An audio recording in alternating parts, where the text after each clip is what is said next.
mess.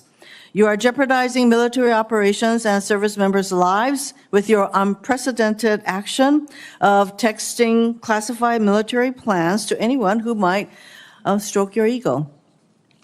Leading the Department of Defense is more than just a PR campaign filled with photo ops. While you pose for cameras, Russia's war of aggression against Ukraine continues unabated.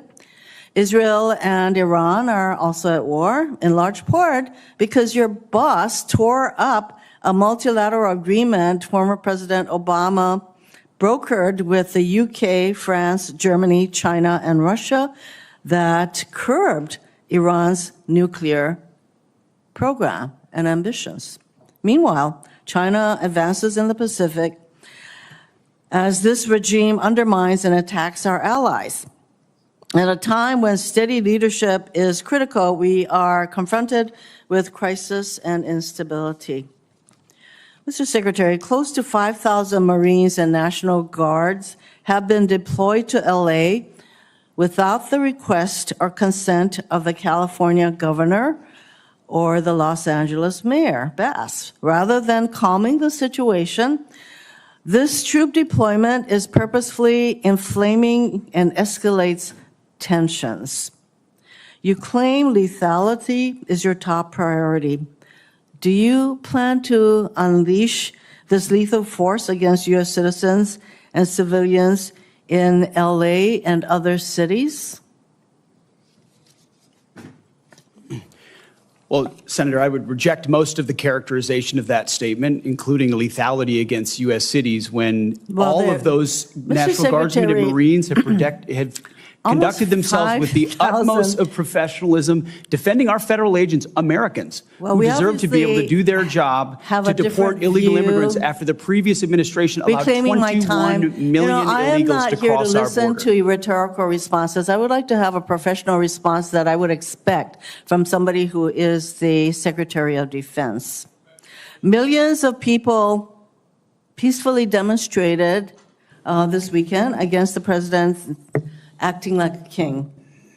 Given this regime's dangerous policy of mobilizing troops inside the U.S., the politicizing of the military is a legitimate concern. So, given the dangerous policy of mobilizing troops inside the U.S., if ordered by the president, I'm going to ask you once again, to shoot peaceful protesters in the legs, would you carry out such an order from the president? Senator, as I've said before, of course, I reject the premise of your question and the characterization that I would be given or are given on lawful orders. It's all meant to attempt to smear the commander-in-chief, and I won't fall for it. Considering that the president in his first term actually ordered such a thing, it is not a premise that you can reject. He can order, do the same thing. So you're, again, I think you would just follow what the president wants you to do. Let's face it, it is not normal to call up our troops in this way, and there is active litigation against this deployment. Will you follow a court's order regarding whether or not this deployment is legal? If the court says this deployment of troops into our cities is not legal, would you follow that court's order? It's pending in the courts, Senator. Well, when the court decides, would you follow that court's order, decision? I don't believe district courts should be determining national security policy. So you will not be following that. When it goes to the Supreme Court, we'll see. Court. And unless the president decides to appeal, there you have it. So I take it that you don't consider district court decisions to be legitimate. Thank you, Mr. Chairman. Senator Sullivan. Thank you, Mr. Chairman. Mr. Secretary General, welcome. I think you guys are doing a great job. And I think this kind of line of questioning, it's amazing how my colleagues on the other side of the aisle now focused on readiness, right? I mean, I know my colleague from Hawaii chaired the Readiness Subcommittee. I think we had 2 hearings in 4 years, right? So I appreciate your focus on readiness, lethality, deterrence. Ms. Secretary, thank you also for your focus on Indo-PACOM. Your speech and attendance at the Shangri-La Dialogue was really outstanding. And General, I'm glad you were there as well. I appreciate your direct answer to the chairman on following the laws directed by the budget reconciliation bill, which hopefully we're going to get over the goal line. It'll be great for our military. It's important that all your subordinates get that message as well. I'm sure they will. General, thank you for your visit to Alaska, the most strategic place in the world. Ms. Secretary, I'd love to have you up there soon. As a matter of fact, for your staff, take a look. August 16, 18, that's going to be the overlap of two large-scale exercises in Alaska, Northern Edge, Arctic Edge. I believe the Indo-PACOM commander, Northcom commander will likely be there around that time. Would love to have you there, Mr. Secretary, so take a look at that date. General, do you have any quick takeaways from your Alaska visit? Sure. Thanks for hosting me up there on my way to Shangri-La. It was great to see all the soldiers, sailors, airmen, Marines on the northern flank getting after it. It reminded me of the criticality of that part of our country and the importance of taking power projection up there. And I know the services are all looking at that. So thank you for having me. Everybody appreciated your visit, so thanks again. Ms. Secretary, I really appreciate your focus on reestablishing deterrence. By the way, it's really hard to do once you've lost it. This has been particularly true with regard to Iran. Let me give you my view on how tough that has been. You know, the Quds Force, led by Soleimani, killed and wounded over thousands of U.S. service members when they were providing EFPs to the Iraqi Shia militias, while John Kerry was palling around with the Iranian foreign minister, Zarif, on the JCPOA stuff. General, you might remember one of your great predecessors, General Dunford, in a hearing before this committee, said we had completely lost deterrence, that the Iranians thought they could kill American service members anytime they wanted, and they ended up killing over 600 and wounding over 2,000 with no consequences. That was General Dunford telling this committee. We regained deterrence under President Trump's first term with the maximum pressure campaign and, in particular, killing Soleimani. Biden came in, appeasement of Iran was the order of the day, appeasement of Iran's proxy was the order of the day, and we lost deterrence again. So much so that not only did he unleash the proxies, the Iranians, and fund them, but it was public knowledge that Iran was trying to assassinate senior U.S. officials, including Mike Pompeo and President Trump. Talk about losing deterrence. Mr. Secretary, Iran's military and leadership is in complete disarray right now because of the bold actions by Israel. Is this an opportunity now to once again, like we did in the first term of the Trump administration, reestablish deterrence against this terrorist regime by making sure one way or the other they never have the capacity to enrich or produce a nuclear bomb, a goal that President Trump has repeatedly emphasized? And again, I thank you for focusing on reestablishing deterrence. It's critical, and you're right. It's difficult to reestablish when we lost it, which we did under the Biden administration. We know right now that Tehran understands exactly what the president is saying. He set 60 days. The world can believe it, and the world cannot believe it. He set 60 days. They had an opportunity to make a deal. They should have made a deal. President Trump's word means something. The world understands that. And at the Defense Department, our job is to stand ready and prepared with options, and that's precisely what we're doing. So is this an opportunity now to reestablish deterrence the way it was done in the first administration? Senator, I think we already have, in many ways, in this environment, reestablished deterrence. The question is, in the coming days, what direction that goes.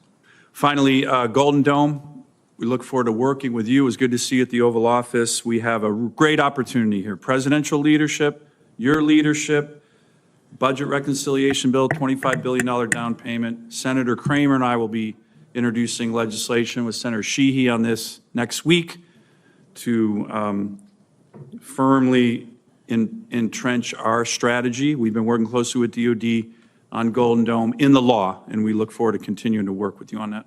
Thank you, Senator Sullivan. Senator Kaine. Thank you. Mr. Secretary, earlier this month, you announced a plan to change the name of 3 Virginia military bases to restore the names of Confederate-era generals on those bases. You researched to find brave American soldiers with the same last names, Lee, Hill, and Pickett. who had not fought for the Confederacy and declared that those Confederate adjacent names would be restored. The problem is that you had to strip away the names of 4 amazing people that the Pentagon and local communities had chosen to honor at the Virginia bases. Van Barfoot, he was a Mississippi native, Mr. Chair, who came to Fort Pickett in the early 40s to train for war. He fought all over Europe in World War II. He won the Congressional Medal of Honor for his bravery. Leading his platoon in southern Italy, he killed 10 of the enemy, captured 17 more, and escorted 2 wounded Americans 1,700 yards to safety under enemy fire. Stayed in the Army for another 34 years, seeing action in both the Korean and the Vietnam Wars, and being assigned as the Army liaison to the Virginia National Guard at Fort Pickett. Long after he retired, he maintained his tie to the fort and to the Virginia National Guard. I was at the naming ceremony, where this base, to which he had devoted much of his life, was named in his honor. His family was there, and they were so proud.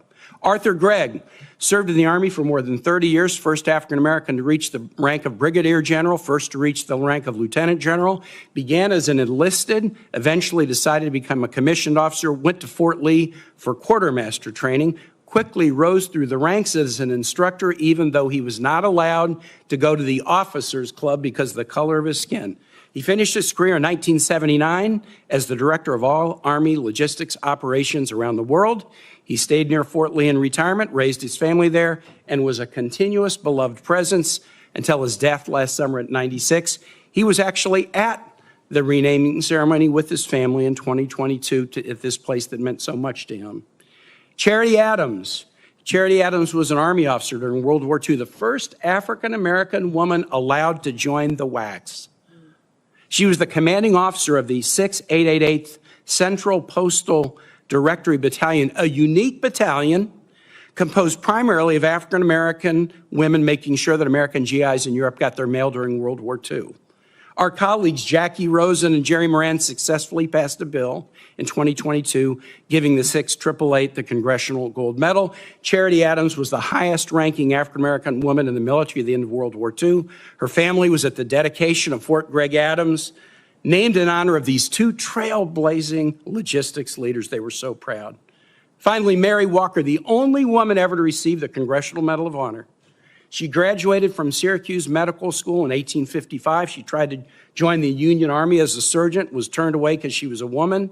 But the need was so great, she eventually got hired at a military hospital in Washington and then was deployed as an Army surgeon with the Army of the Cumberland and the 52nd Ohio Infantry, becoming the first female surgeon in the U.S. Army. She served all over Virginia, including the place where the base is now named after her. She frequently crossed battle lines to treat civilians and even treated Confederate soldiers. She was captured a prisoner of war in Richmond until a prisoner relief president, Andrew Johnson, gave her the Congressional Medal of Honor after the Civil War. Why did you decide that these 4 patriots were not worthy enough to have their names on a base?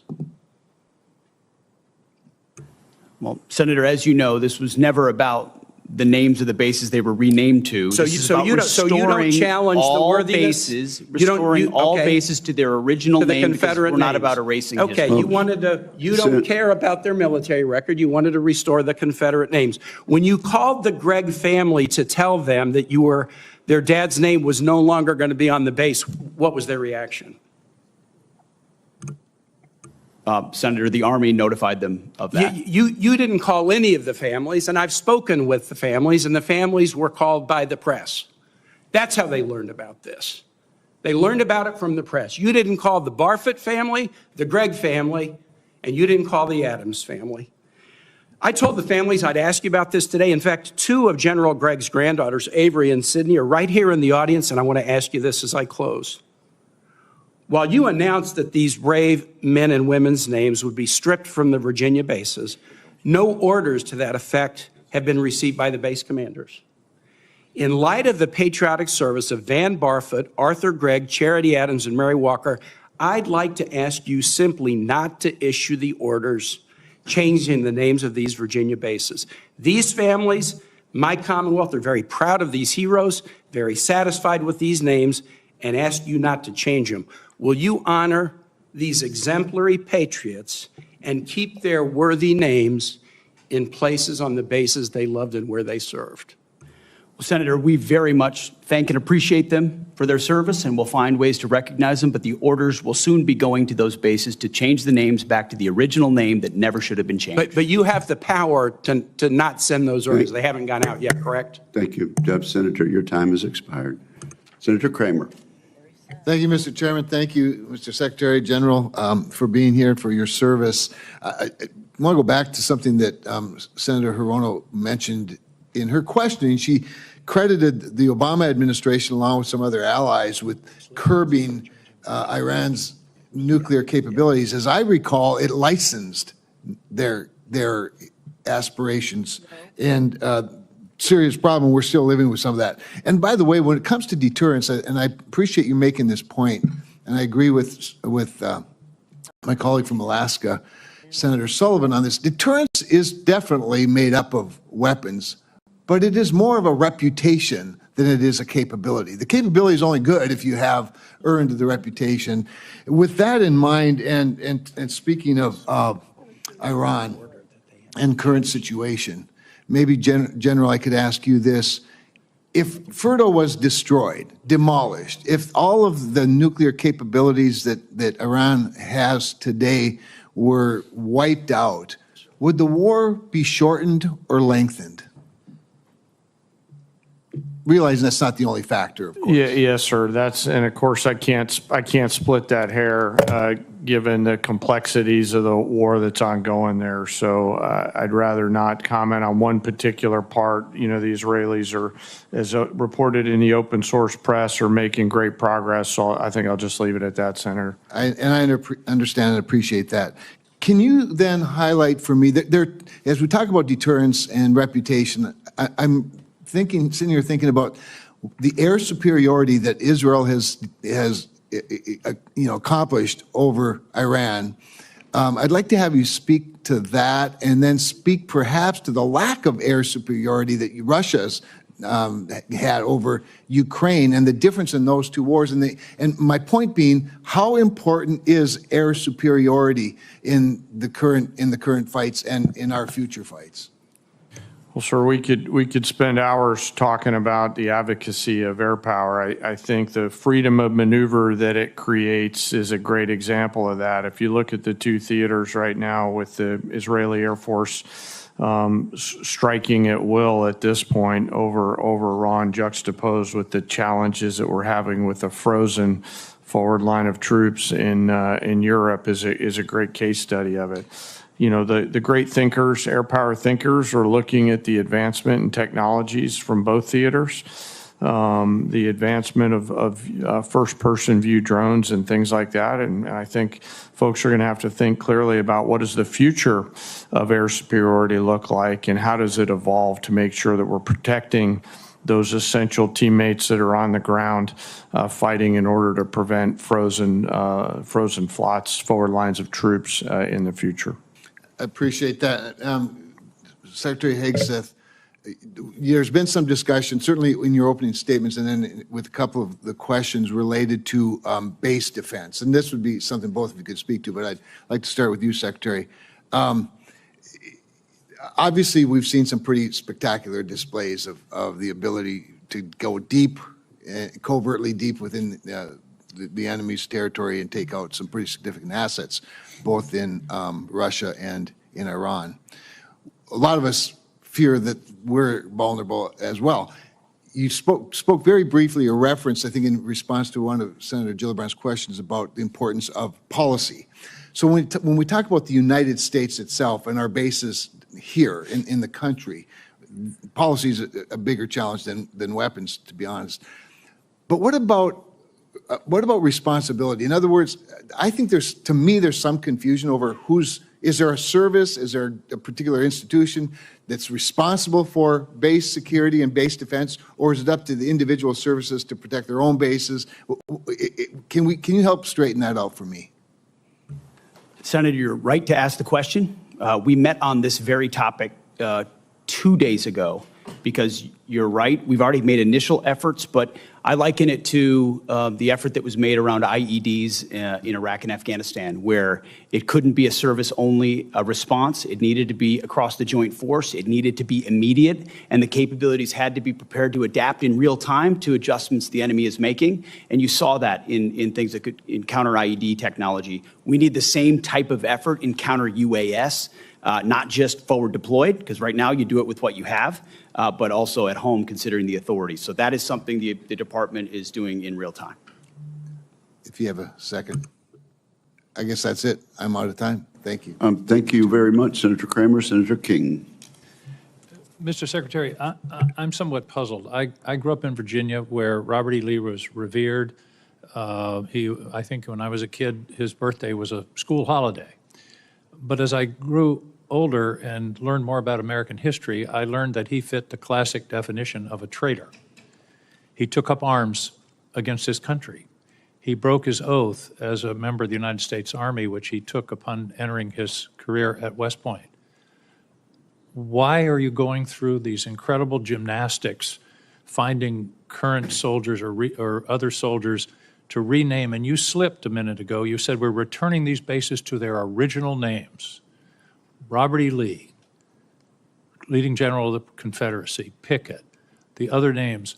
Why are you doing this? I don't understand what the motivation is to rename bases for people who took up arms against their country on behalf of slavery. What possible motivation can there be for this? Who is telling you to do this? Who is urging you to do this?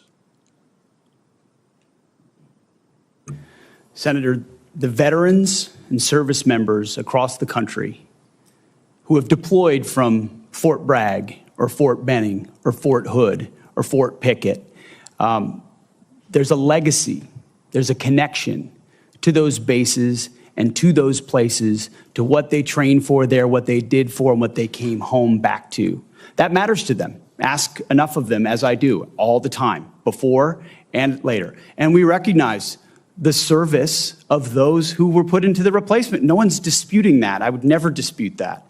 What we're looking at is erasing history, erasing names, erasing base names that service members are tied to. Talk to people that serve at Bragg. Ask people that serve at Fort Bragg or Fort Benning if they like the fact that the names have been returned. And to a man and to a woman, they will tell you, thank God we're back to Fort Bragg, and thank God we're back. And thankfully, because so many men and women in this country have served, there's a Benning and a Bragg and a Pickett and a Hood has a Silver Star or a Medal of Honor that we could rename the base to because of the limits of what Congress allowed us to do. So this is something we've been proud to do, something that's important for the morale of the Army, and those communities appreciate that we've returned it back to what it was instead of trying to play this game of erasing names. We're not erasing history, Mr. Secretary. We're recognizing history and recognizing that mistakes have been made in this country. The greatest of all was the Civil War, where people took up arms against their country on behalf of the institution of slavery. And to continue the practice of recognizing those people and honoring them by the naming of these bases is, I believe, an insult to the people of the United States. Let me talk about the budget. I don't understand why the budget is coming to us in two pieces. Why not give us an honest base budget instead of putting a piece of it in recognition, in reconciliation? As I understand it, OMB is saying we're going to have a flat defense budget for the next 4 or 5 years. Are we planning reconciliation every year from now on? Why not give us an honest budget telling us what your priorities are, and then we can consider it. This committee always works in a bipartisan basis on a defense budget. We all want to see some increases in the defense budget, and yet you're giving us this this fake, here's a piece of the budget, here's another. You're cutting in the base budget, you're cutting shipbuilding in half and saying, well, we're going to make it up in reconciliation. Are we going to have reconciliation every year, which basically, by the way, puts a significant part, 10 or 15% of the defense budget in an wholly partisan decision-making process, whereas in the history of this committee, it's always been bipartisan. Why are we doing it this way? Senator, from our view, the budget number 961 meets the requirements and threats that we face. And That's not the number. The number is 892.6. You're view- adding reconciliation. That's my whole point. Why not give us a base budget of 961 or whatever the right number is, what you consider the right number, and then we can operate and make our decisions. Why do it in this bifurcated way that really is fooling the American people about what the defense budget is? We're not trying to fool anybody, sir. It's two bills, one budget. Haven't asked my We're question working with yet. Why is it- OMB, why is it and being we done feel this very way? comfortable Why with is the it being number of done this way? 961 billion. Why don't you give us a straight-up budget for the Defense Department? That's my question. Senator, this is a straight-up budget for the Defense Department, and it's a It is 13% not. increase over what Joe Biden gave us. It is a two-part defense budget. Part of it is in reconciliation instead of in the budget that's being presented to this committee. This committee only has a partial review of the budget. I don't understand why we can't have an honest, straightforward budget instead of this son of Oko that you're putting over on us. Thank you, Mr. Chairman. Senator Scott. Thank you, Chairman. I want to thank each of you for being here, and I want to thank you for your dedication to the country, each of you. So, Secretary, you talked a little bit in your opening statement about China. So this committee, we've basically outlawed the use of Chinese drones by our government and our military. We have the ability now going forward that we won't even license them in this country. Can you just talk about the importance of making sure that our military, we don't have Chinese products, whether it's drones, we don't buy Chinese drugs for our military, we don't allow China to buy farmland close to our military bases. We don't allow them to be involved in our electrical grid, bring in despicable foods into our commissaries. Can you talk about the importance of that when they have a government that wants to destroy everybody in this room's way of life? You're correct in what you're describing, Senator. We need to get smarter, faster. And that's the kind of urgency that we feel in the Defense Department. There's been a lot of talk about prioritization and pivoting and recognizing the size and scale and scope of the Chinese threat. And then there's doing everything possible inside your decision cycle to include how you posture, how you procure, how you plan to ensure that it's not reliant in any way. You don't have Achilles heels in any part of the process, whether it's critical munitions or it's critical minerals or it's any number of our weapon systems. I mean, you've heard the president say, Golden Dome, his big signature priority for the defending the homeland will be American made, because we can't have systems like that dependent on what the Chinese could do about it later on. So we completely agree with you, and myself and the Deputy Secretary that's kind of an number one for us, is in making sure that what we source is sustainable. So if Communist China continues to build up their economy, do you think they'll continue to invest in their military? Yes, sir, and I think a lot of that spending is commingled. Right. And do you believe that that if the American public knew the risk of China and what you think about every day, that they would buy fewer Chinese products? Sir, it's our job to think about that every day. If a lot of the information we saw were to be made public, there would probably be more urgency. Yes, sir. Do you think that we ought to be allowing Chinese companies to be able that support either the economy of China so they can build up a military, or companies that actually work with the Chinese military? Do you think they ought to be able to sell stocks in America? Senator, that's not really lane, but I would say that the president is focused, especially through trade, on right-sizing a lot of those dynamics and making sure that American companies, American industries are protected and brought back to the United States. Okay. So whether it's Americans buying products that help China build their economy, so they build a military to try to defeat us, so whether buying Chinese drones or drugs or allowing them to buy farmland, you would recommend to the American public that we wake up and stop doing these things? Generally speaking, Senator, yes. Thank you. Senator Warren.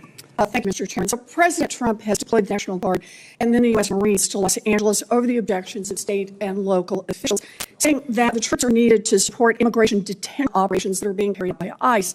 On Sunday night, the president threatened to deploy ICE agents to other cities around the country that he sees as, quote, the core of the Democrat power center, end quote, specifically mentioning Chicago and New York.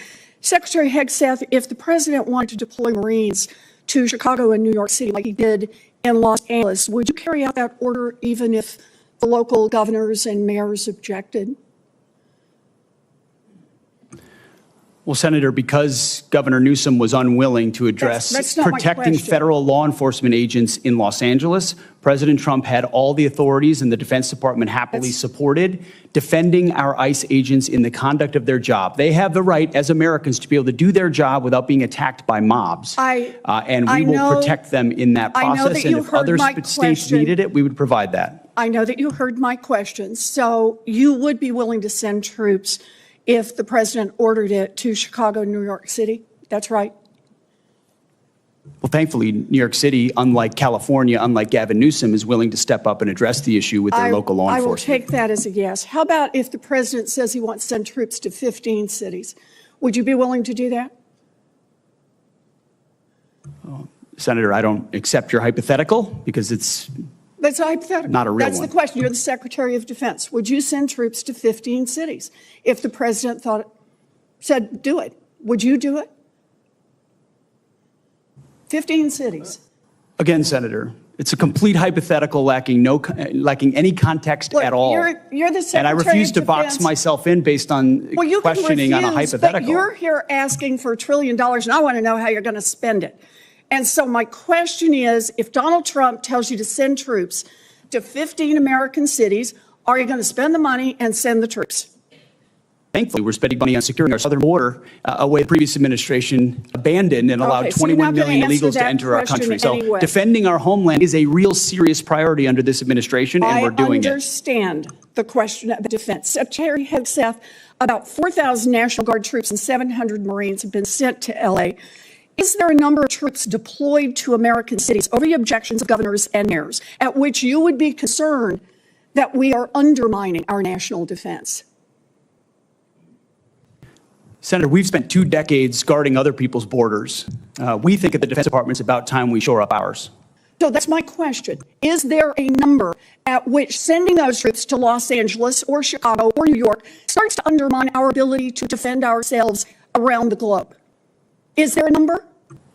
Senator, we look at capabilities and readiness around the globe all the time, and we're quite satisfied with our capabilities to defend the homeland, and we're more if it's necessary. So you are satisfied with our capabilities. Let me just ask, have you actually done the analysis and figured out how many troops you can deploy domestically before you start to undermine readiness around the world?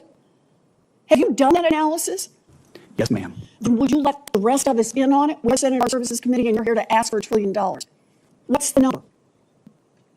We've got contingencies and plans for any number of capabilities should governors be unable, as Gavin Newsom has been, So can you to give actually us a secure his ballpark own of what federal that agents number in their is? cities. How many troops can you deploy domestically before you start to cut into our readiness internationally? As I said, previous administrations deployed our National Guard all around the globe in numbers I have a far number, beyond but what we you're were capable just of not supporting. gonna tell So us. limited So let me contingencies ask you inside the one United more States to question. protect federal law If the Supreme enforcement. Court ordered you to remove troops from American city streets, will you do so? Can you repeat the question, please? Yes. If the Supreme Court orders you to remove troops from American cities, will you do so? As I've said, Senator, I don't believe district courts should determine national security policy, but if That the was Supreme not Court rules mentioned. on a topic, we will abide by that. Okay. You know, during her press conference last week, Secretary Noem said, "We are staying here to lead the city from its mayor and its governor, people who are elected by a majority of voters." Secretary Hegseth is saying he is ready to deploy more troops and won't tell us what the implications are for our national defense. This is un-American, and it makes us unsafe. I wish our Republican colleagues would speak up. The time of the senator has expired. Senator Tubfield. Thank you, Mr. Chairman. Thanks for being here today. Mr. Secretary, thanks for looking out for law enforcement and the millions of people in California that still love this country and want this country to survive, and not the radicals that wave non-American flags, protest in the streets, tear things down. It is ridiculous, and thank you for doing what you're doing, you and President Trump. It's getting out of hand. Chairman of the Personnel Committee, thanks for your recruiting. You're doing great. Keep looking out after the quality of life. Please do that. We've done research after research. We did give a raise. We want to continue to give raises. These first-year staffers in this building make tens of thousands of dollars more than first-year military personnel. That's not right. We need to change that. It's an all-volunteer Army, and thank you for working towards that. Mr. Secretary, China's kicking our butt in AI. Okay, they can build something in a year that takes us 3 or 4 years to build. Provides for increases in AI investment of $250 million. Is that adequate for us to catch up with China?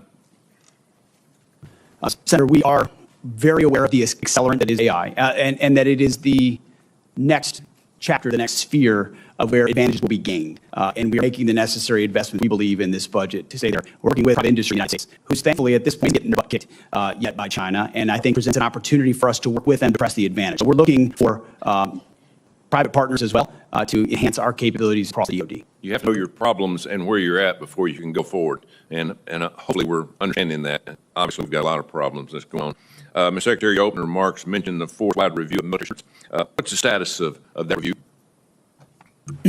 It is ongoing and very close to fruition. We've reviewed standards specifically on combat MOSs first to ensure that we haven't seen a reduction in pursuit of quotas or any other agendas. So standards are being moved back to where they were at their highest level, gender neutral. And then we're looking at overall fitness standards, overall grooming standards, overall basic standards across formations that we believe slipped, certainly in the previous administration, but over decades.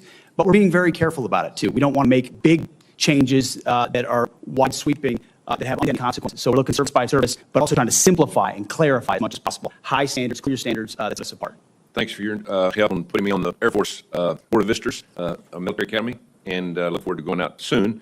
It's very important we understand we do have problems in the Air Force Academy, and we're going to get those straightened out one way or another. So thanks for giving President Trump put me on that the Board of Visitors. General Kane, in the last few years, we've seen major efforts to refocus our services for future fights. Marine Corps Force Design and the Army's Transformation Initiative are major changes to the Joint Force. Can you describe the Joint Staff's level of involvement in these efforts?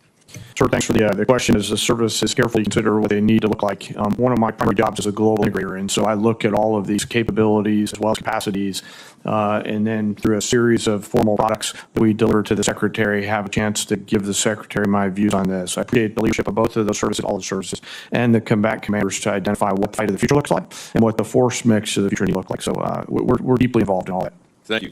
Just right on my way here. One important aspect of recruiting is our services are represented in elite sports. We have made progress here, but we still have to work some things out. At West Point this year, had a young man that was drafted by baseball. In the past time, President Trump was allowed them to go do their thing in baseball and come back, fulfill their service, but we're disallowing a young man at West Point to go Major League Baseball. Could you look in that, Mr. Secretary? Coach, we will review that. Yes. Thank you very much. Thank you, Mr. Chairman. Thank you. Secretary Peters. Thank you, Mr. Chairman. General Kane, both before and during your confirmation hearing, we discussed your commitment to duty and to adhering to the Constitution as well as your oath of office.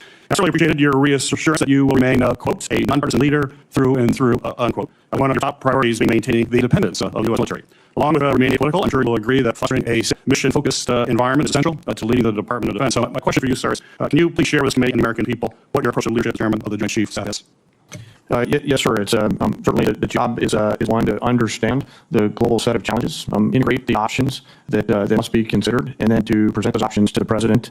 And I've always taken a servant leadership approach throughout my career, based on my oath of office and Constitution and my commission. And so you reiterate that. Always, yeah, I reiterate that. Well, thank you. And as a former lieutenant commander in the U.S. Navy, I certainly agree with your answers and your commitment to men and women in uniform. Secretary Hegseth, your approach to leadership, I believe, stands in direct conflict with the ideas that we just discussed with General Kane. In a time of great chaos and uncertainty in the world, I'm extremely concerned that your many shortcomings could have potentially life-threatening consequences for American service members. In your confirmation hearing, I expressed my deep reservations about patients to run the DoD. I also made it clear that no board of directors in the world would hire someone with so little experience to run a large business, much less the Department of Defense, where American lives are on the line regularly. For this reason, in addition to some concerns you had about character, I ultimately opposed your nomination. And unfortunately, my reservations have become reality. I know my colleagues have touched on some of these issues. Briefly summarize, you failed to set the example, or lead from the front, as you like to say. And this includes prompting a leadership and oversight vacuum at the department by firing qualified uniformed leaders without cause, creating loyalty tests and leak investigations that have led to 5 of your senior advisors resigning or being fired, sharing classified military details on an unsecure app during operations in Yemen that include unauthorized individuals on at least 2 separate occasions, and revoking the DoD personal protection detail for both Secretary of Defense Mark Esper and the former chairman of Joint Chiefs Mark Milley, putting their safety at risk while they are still under threat from Iran. We have seen time and time again how your conduct, lack of personal responsibility, are harming readiness, reputation, and professionalism of our military. At a time when Israel and Iran are in open conflict and our adversaries Russia and China exploit any weaknesses, unfortunately, worst fears about your leadership shortfalls, unfortunately, have been realized. Secretary Hegseth, I firmly believe that accountability from leadership is vital in all sectors, not just in the military. And demonstrating to your subordinates that everyone plays the same rules, so has to build trust and open communications within your team. And those 2 things are extremely important. And I know that you share my desire to ensure that we're holding our senior leaders accountable for actions. During your nomination, you stated accountability is coming because everybody in this room knows if you are a rifleman and you lose your rifle, they are throwing a book at you. End quote. You also said that leadership has been unwilling to take accountability. And I couldn't agree more on how important accountability is. As we all know, at the request of this committee, the Department of Defense Inspector General launched an investigation into your use of signal and unclassified commercially available messaging application to discuss information pertaining military actions in Yemen. So given your focus on accountability, how do you demonstrate this accountability to men and women in the U.S. military if the Inspector General finds that you improperly disclosed information? That assessment is pending this time. This is a hypothetical question. The gentleman's time has expired. Your answer is clear. we wouldn't be accountable. Thank you very much, Senator Peters. Senator Mullen. Talk about accountability. We're still accountable for the disasters we saw in Afghanistan, where 13 soldiers died. We left thousands of Americans behind. Under Secretary Austin's lead. Did one person get held accountable during that time? I don't know if anybody got accountable for Afghanistan, girl. Let's talk about that. Let's talk about turmoil, to which my colleagues on the other side, that's what to talk about. Let's talk about that. Under Secretary Austin, who's general, by the way, you had most morale measured in our military history. You had retention, absolutely disastrous. You had improvements that wouldn't even mean lower standards that you guys lowered. But let me see the price now. We have high morale measured in decades in the military. We have recruit numbers that are exceeding expectations that we had. We have our enemies that fear us once again, and our allies love us because they can trust us. But that's not the narrative, Secretary, that our Democrat colleagues want to draw. But how short-minded is your memory? It was just a few months ago that you were supporting a commander-in-chief that you guys were covering up or fight about. Who was in charge? And that was the commander-in-chief. Oh, let's not talk about that. Let's put fingers. That's something that fits narrative. You gotta talk about war powers or the fact during our reposting in the Middle East against Iran, which would never take place if our colleagues on their side of the administration accountable gave billions of dollars back to Iran and knowing good and well during the briefings that they were actually trying to develop nuclear weapons, but turned a blind eye to that. And now the mess that was created by the Biden administration, this administration, the Trump administration, the leadership of Secretary Hegseth is simply trying to clean up. But forget about the past. Let's talk about this. Oh, let's talk about reposting, by the way. And was it Secretary of the Navy, the Toro, that came to us and said that he was fighting the largest naval battle since World War II? Did anybody in this dice already that? That was his word, right? The Secretary Hegseth wasn't laughed. I said, I think the Houthis had a navy, so why are you fighting a naval battle there? Did you guys get out of it? Did y'all see one thing? Nope, just sit there. Because, hey, Commissioner, this one does. And then we're talking about National Guard and the Marines. Didn't General Eisenhower, President Eisenhower, deploy troops, federalized troops during 1967, and also deployed in First Airborne because the governor refused to protect civil rights and personal property? What about President Kennedy in 62 and 63? Also did Mississippi, Alabama refused to do the same thing, and so sits that I refused to protect citizens and property. He federalized National Guard. All this thing about 65 too, because LBJ did the exact same thing. But that's history. But yet it's extremely important in the context of what you guys are blatantly claiming here. That's the narrative that you guys want to put out there.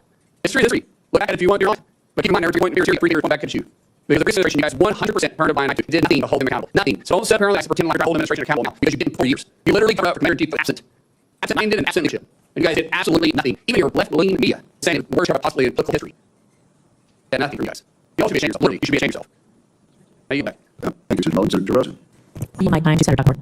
Senator Duckworth. Mr. Chairman, I respond to my colleague from Oklahoma. I believe Secretary of Defense has just responded last week admitted that the $1 billion vision that he has Houthis who do not have a navy has not restored confidence black specialists through the Sea. And in fact, has resulted in the loss of 2 F-18 foreign to the tune of $206 million apiece, as well as these last time started Reaper drones with $2 billion. You are blowing through money like my head as I did in our first Liberty after basic camp, liquidated with the too. Your affairs, Mr. Secretary, is taking and staggering. You said classified operation information for signal just thumped every by the West Coast clearance. We're seeing service member in the process. You put $1 billion fight against the who make politics handle me and yet lost all of their path. You created a hostile man and no one of the service chief of staff or working to these roles. But what we should all be talking about more than all this is that you have unjustified un-American misuse of the military in American cities, resources and information to detriment the country. Your fighter, and yes, the war fighting you claim to love. I don't understand expanding competence and representing the country, or it's because you just have unfollowed and can't represent how to Americans. You're focusing on renaming this barrel. You said just not to consider again that to a man to a woman, you would be associated with the names. So I am one of those when I served at Alabama, a base that was named for a traitor who conquered the United States Americans. It was renamed from Michael Cell, a medal of honor, who in his citation medal of honor includes that he saved 20 American lives, include hovering backwards in a helicopter towards an enemy bunker where wounded Americans laying and say including after being fired himself. I know little thing about what it takes to fight a helicopter and you can hit enemy fire. That's your right, rather be associated with Michael Cell, that failed traitor. I don't know whether you are inexperienced or competent, but I wonder when you actually focus on our mission war mission. We know California is just a deliberate satanic political campaign led by you. You should not use our military to get against Americans. Joe Gaines, Chairman, a key part of the report planning for Force. His department incorporating any military and use the air forces to include the national guard active leaders to support law enforcement, including other locations in the United States. Senator, we carefully, well, it's not really a different question, Senator. We plan all kinds of different things. I'm not aware of everything. The reason why I'm answering the tax maybe being something that I'm not aware of. We are that mapping the level because on his first day, President Trump used another command. Vice used fucking management and planning combat activities. A series of all executive orders continue to redirect DOT prior to spring domestic law enforcement, including in April, the FCT and Michael used nationally as for law enforcement orders do not enforce job. That extends these orders into the It's objection. Without objection. So, you do your first on fighting orders, these are your voice.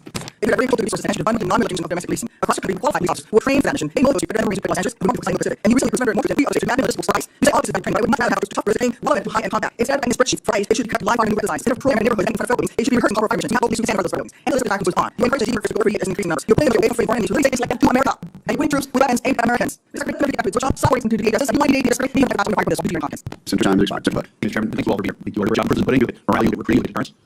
Incredible performance compared to last administration. Thank you all for working in short order as well. Mr. Secretary, while I was overseas at time zones this past weekend, I was able to what's great, even though it says on the phone screen. But I just wanted to take a quick glimpse at the controversy from the side.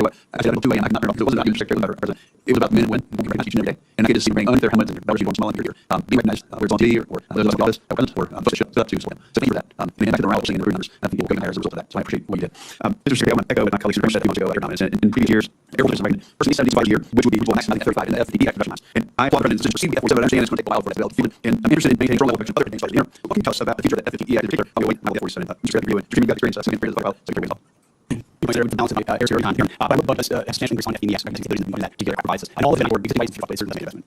Sir, thanks for the question. And you said that current Italy efforts to study in economics and air security, you really heard problems in Iran, start to see the importance of having those things like F-47EX and any future capabilities. So we'd say attack your staff and appreciate your interest in this. Move forward. For your administration, our forces play a crucial role in winning our conflict. But the pre-administration posed cuts to soft and programs. So the president's budget impact the size, structure, and posture of our resources for 2026. What we will not see is cuts to soft skills. Not just the last 4 6 the recognition that those resources that are used on mobilized officers, and so investments both in personnel, I'll change to this answer. The provision makes all future annual defending guides include specifics with structure, posture, and boundaries yourself. Don't make 3 reports to it. Continue to do a report on March 1st on this one of the defending guides. Specific date is on last now. Will you, Mr. Secretary, the same required through and provide updates made on progress? Yes, Senator. Thank you. I'll ask about munitions. How do you see munitions usage in usage quickly? Our ground-based interception area missiles influencing quite a few requests. Senator, always conflict consumption rate. One of the key stories of the fight in the Middle East is the advancement of laser rockets targeting the actions committee published, and that's what saves more critical area munitions. And I go back to the myself. Thank you very much, Senator Kelly. Senator Rosen, you have time, Senator Duckworth, this schedule will last. You well, go ahead, let Senator Rosen have that now. Senator Rosen, I thought it was Chris around there. No, I think you might make those sense, Mr. Chairman. We get better. And thank you, Chairman. We recall Mr. Secretary. We have a short amount of time, so we'll just have a few questions, and I appreciate it. First, we just no. So, Secretary, we've seen your bill, the Department of Defense, for values and conduct, the Department of and citizens expect. Senator, we want to hold the highest possible standards. Yes. Would you also read that? AI said, and said, based on our military? Yes or no? Thank you. Would you also read anyone supposed to on the vote? I asked that experience seriously out of a neo-Nazi playbook. I vote. Should be anywhere near a position of power? Yes or no? Since I don't believe termination of officials in the media, we use this as Generally, would you not say that any coming out of the Nazi playbook doesn't have any place in our Department of Defense? Now, Secretary Hegseth, not just with representatives Kingsley Wilson, DOD, Secretary, direct vote. From Roman Public Committee, also for the Armed Military comments. That not comments, and when we obviously have comments, actual sense, will address this and vote. Everyone wants this, I will not address this and comments. Ms. Wilson. This seems to be a lot. Some say we're going to very well mentioned examples. You said you do agree with those that have been buying internet files, and to show that the Trump administration, your administration, does have a zero policy for anti-Semitism. Will you use this same proposal U.S. spokesperson today? Yes or no? And if I reverse the text director, she works directly with her, she has a job, and she suggested that I or obviously, you